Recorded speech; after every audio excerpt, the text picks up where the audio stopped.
Mesdames et messieurs les ambassadeurs, Madame la chef de cabinet, Mesdames et messieurs les conseillers, distingués cadres du ministère des Affaires étrangères, de l'intégration africaine et des Guinéens établis à l'étranger. Mesdames et messieurs, chers collègues,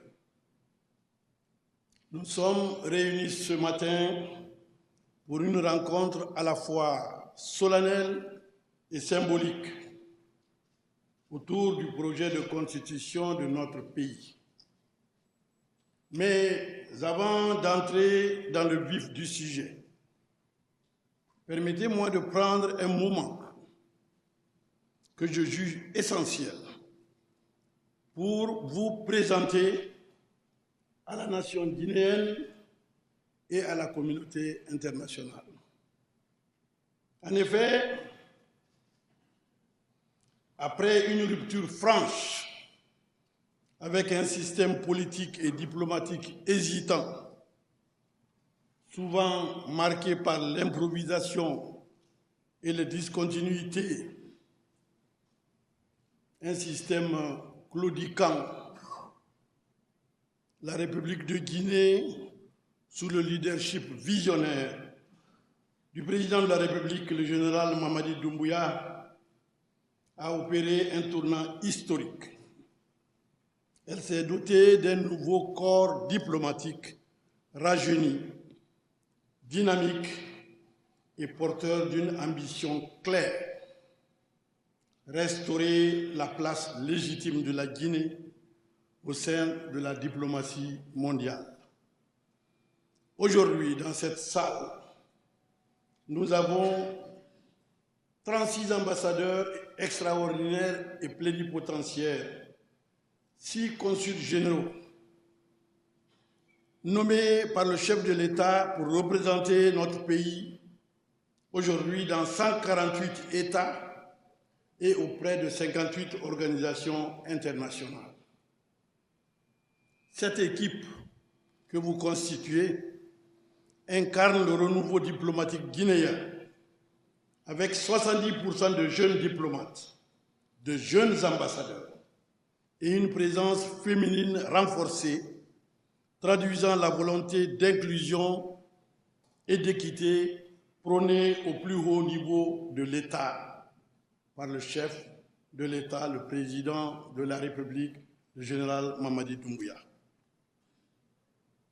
Nous sommes donc fiers de compter parmi nos représentantes des femmes chefs de mission diplomatique aux États-Unis, en République populaire de Chine, au Benelux, auprès de l'Union européenne, en Italie, en Malaisie et en Angola. Qu'elles soient saluées ici comme étant l'expression de la volonté du chef de l'État de féminiser la diplomatie guinéenne. C'est une avancée historique pour notre diplomatie, jamais atteinte auparavant.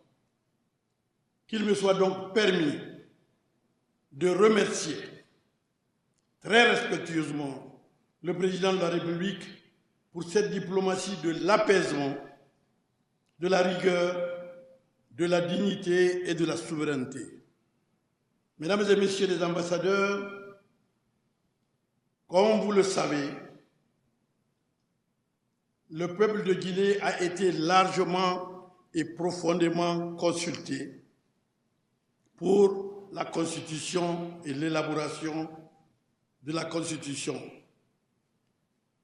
Qu'il me soit permis de vous présenter ce texte important que je vous demande de vous approprier et de faire approprier par le CGE, le Conseil guinéen établi à l'étranger. Mesdames et messieurs, cette constitution vient du peuple de Guinée. Elle va retourner au peuple de Guinée. Elle est impersonnelle. Elle vient des tréfonds de nos populations. Elle vient de l'espoir et de l'espérance de nos populations. Maintenant, c'est à vous, mesdames et messieurs les ambassadeurs, de le porter, ce projet, à la diaspora guinéenne, pour que dans chaque foyer, dans chaque usine, que ce projet de constitution soit connu, accepté ou non, mais connu, pour que plus jamais, dans notre pays, nous ne crachions sur des constitutions souvent taillées sur mesure. Nous voulons tous évoluer dans ce pays vers la paix, vers la justice. Pour y arriver, nous avons besoin d'une base fondamentale, une loi fondamentale. Cette loi, elle est là, le projet est là. C'est à vous de le diffuser largement. Et je compte sur vous. Le chef de l'État compte sur vous. Le gouvernement compte sur vous. Vous le ferez sans aucun engagement partisan, car vous êtes les représentants du président de la République auprès des souverains et des chefs d'État, mais vous êtes aussi et surtout les représentants du peuple de Guinée. Et c'est ce que veut le chef de l'État. Soyez donc encouragés et soyez félicités d'avance, puisque vous avez fait une partie du chemin. À l'élaboration, vous avez reçu le CNT, que je salue. Et la diaspora a fait savoir sa volonté. Cette volonté, elle est dans le projet de constitution. Aujourd'hui, il s'agit d'aller présenter cela et de voir si ce qu'ils ont dit est conforme à ce qu'il y a dans le texte. Et qu'à toute connaissance de cause, ils l'adoptent le 21 septembre 2025. Je vous remercie.